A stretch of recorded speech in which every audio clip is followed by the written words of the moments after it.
Hi, I'm Linda, I say, taking a sip of coffee, a 40-year-old self-made woman. Growing up, I always knew I wasn't the favorite in the family. My younger brother John was the star in my parents' eyes from the start. They doted on him, gave him everything he wanted, while I felt more like a guest in our home than their daughter. I glance at Maggie, my best friend, who sits across from me at the kitchen table. I remember one Christmas, John got the latest gaming console and I got a sweater. I laughed bitterly. It was like they didn't even see me. Maggie frowns, her voice soft. That's so unfair, Linda. It must have been hard, feeling invisible. It was, I say, my eyes drifting to the quiet street outside. That's why I left as soon as I turned 18. I knew I had to build something for myself. And I did. I smile, remembering the years of hard work. Every paycheck, every promotion, I saved and climbed my way up. This house, I gesture around, it's modest, but it's mine. It's proof I can stand on my own. Meanwhile, John's life couldn't be more different. Despite all the coddling, he dropped out of college, drifted from one failed venture to another. Now, jobless and with children from different partners, he's moved back in with our parents, relying on their constant bailouts. Maggie shakes her head, a mix of sympathy and frustration on her face. Let me guess, they're still making excuses for him. Exactly, I sigh, the familiar bitterness rising in my chest. It's always about how John needs more help, more chances. They never stop to think that maybe it's their endless rescuing that's kept him from growing up. Our conversation is interrupted by the ringing of my phone. I glance at the screen. It's Mom. I brace myself before answering, already knowing what this call is about. Linda, we need to talk about John. Mom begins, her voice tense. He's gotten himself into trouble with child support. He owes over $3,000, and if he doesn't pay, he could go to jail. And you're calling me because I ask, though I already know the answer. We need your help, Linda, she pleads. We've done everything we can, but we're out of options. I feel that old pang of resentment. So you want money. It's not just money, Mom counters, desperation creeping into her voice. It's your brother's freedom. I take a deep breath, the weight of years of being second best pressing down on me. Mom, I've worked hard for everything I have. John has never had to struggle because you've always cleaned up his messes. There's a heavy pause, thick with unspoken accusations and disappointments. Are you really going to let your brother go to jail? Mom asks, her voice a mix of guilt-tripping and hope. I'm sorry, Mom, but I can't. I won't. My decision is clear, my voice firm. John needs to face the consequences of his actions. I have my own life, my own responsibilities.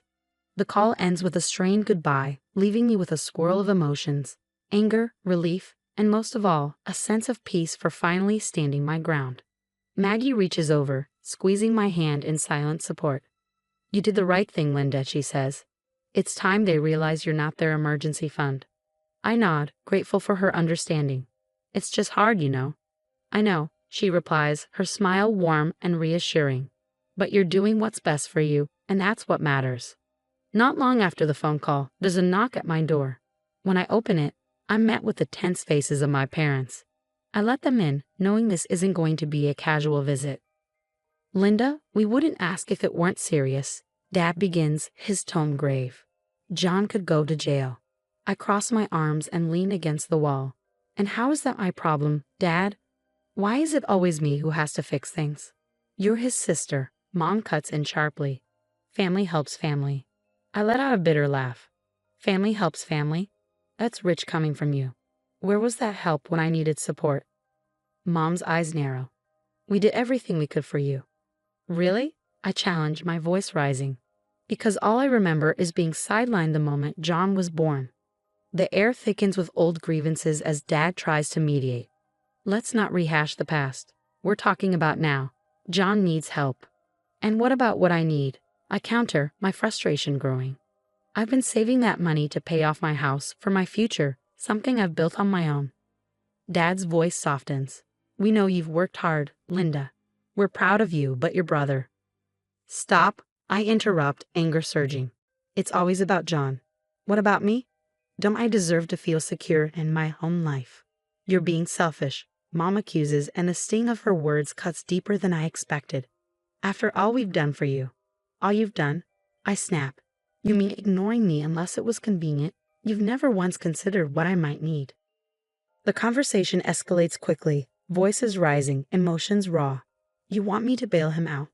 Just hand over the money I've worked years for. No, I won't do it. We're still your family, Linda, Dad says, disappointment etched in his face.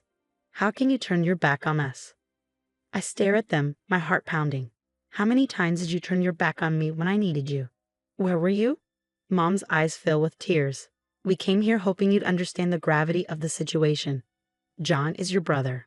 And I am your daughter, I reply sharply. But that never seemed to matter much unless it was convenient for you, I added, my voice heavy with the weight of unspoken truths. A painful silence followed, thick with the tension of everything that had gone unsaid for years. Finally, Dad broke the quiet, his voice low and measured.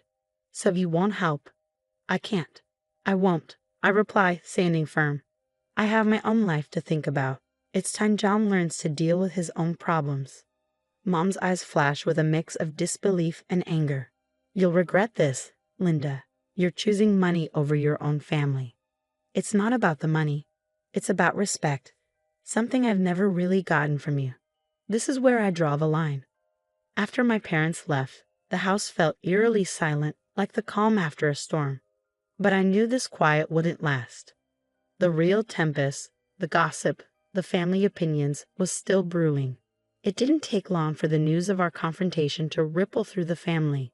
Calls and messages started flooding in, each one reminding me of the divide my decision had caused.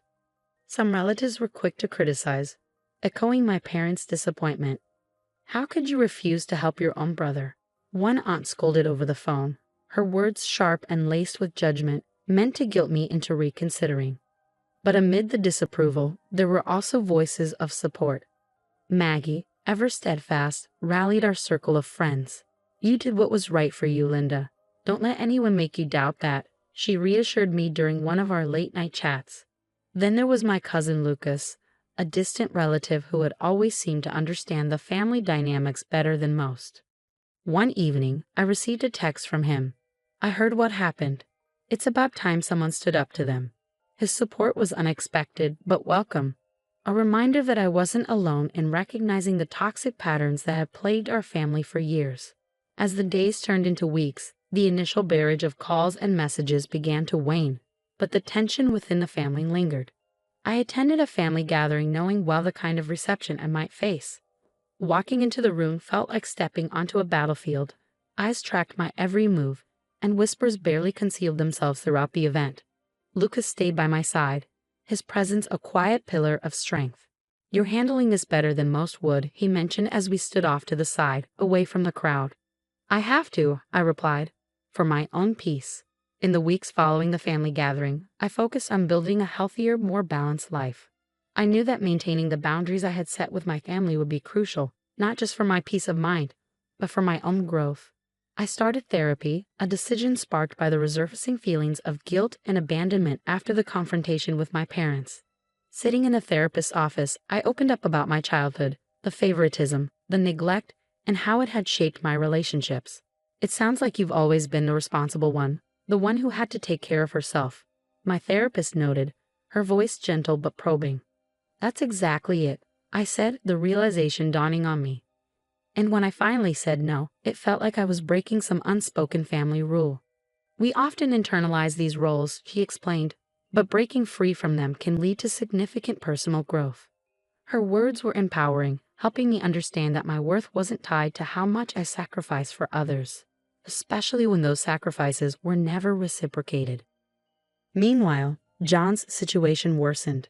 Without my financial help, my parents, desperate to protect him from the consequences of their lifelong enabling, scrambled for alternatives. They tried setting up fundraisers, reached out to distant relatives, and even considered taking out loans. I heard about their struggles through Lucas, who kept in touch regularly. They're really doing everything they can to avoid letting John face the real consequences, he said during one of our calls. One afternoon, I met Maggie for lunch at a cozy cafe, a small haven from the bustling city. We talked about everything from work to personal growth. But inevitably, the conversation turned back to my family. You seem different, Jess, Maggie observed, her eyes thoughtful. More at peace. Maybe, I smiled, feeling the truth of her words. I am. It's been tough, but setting these boundaries has been one of the best decisions I've ever made. I'm finally prioritizing myself." "That's wonderful to hear," Maggie said, her smile wide and genuine. "You deserve this peace, Jess. You've earned it." Months have passed since I firmly established boundaries with my family, and life has gradually settled into a new, healthier rhythm. I took a significant step toward securing my future by legally documenting my decision not to be financially responsible for my parents or John. This wasn't just about protecting my assets, it was a statement of independence and a commitment to prioritizing my own well-being. Despite these safeguards, news of John's ongoing struggles and my parents' worsening financial and health issues still made its way to me, mostly through Lucas, who remained my connection to the family dynamics without pulling me back into old, unhealthy patterns. One evening, I hosted a small gathering at my home. The room was filled with warmth and laughter, a stark contrast to the family gatherings I used to dread. Surrounded by the friends and allies who had supported me through my hardest moments, I felt immense gratitude. Maggie, ever the supportive friend, raised her glass during a toast. "To Linda, for showing us the strength it takes to choose oneself, even when it's hard." The room echoed with cheers, and I felt a surge of pride. These people, my chosen family, understood my journey, respected my decisions, and celebrated my victories as their own. They had been there through the setbacks and challenges, offering comfort and solidarity. As the evening wound down, I found myself at my favorite spot by the window, gazing out at the city lights. The peaceful night offered the perfect backdrop for reflection. I thought about the boundaries I had set and the sense of peace they had brought into my life. It's true what they say, sometimes the hardest boundaries to establish are the ones that ultimately set us free. This realization wasn't an ending, but a beginning. A new chapter in which I could live authentically and unapologetically, prioritizing my well-being and happiness. My relationship with my family might remain strained, but I had found a way to thrive outside the constraints of those old dynamics. As I turned from the window, I felt a quiet triumph swell in my heart. This wasn't just my new normal, it was a hard-earned victory, a testament to the resilience and determination that had guided me through the darkest times. The story of Linda comes to a close. One of overcoming and setting boundaries that we hope resonates with many of you. Now we'd love to hear from you. Do you believe family obligations should always take precedence over personal well-being? Or is it sometimes necessary to put yourself first in order to truly help others? It's a deeply personal and often controversial topic, so please feel free to share your thoughts and experiences in the comments below.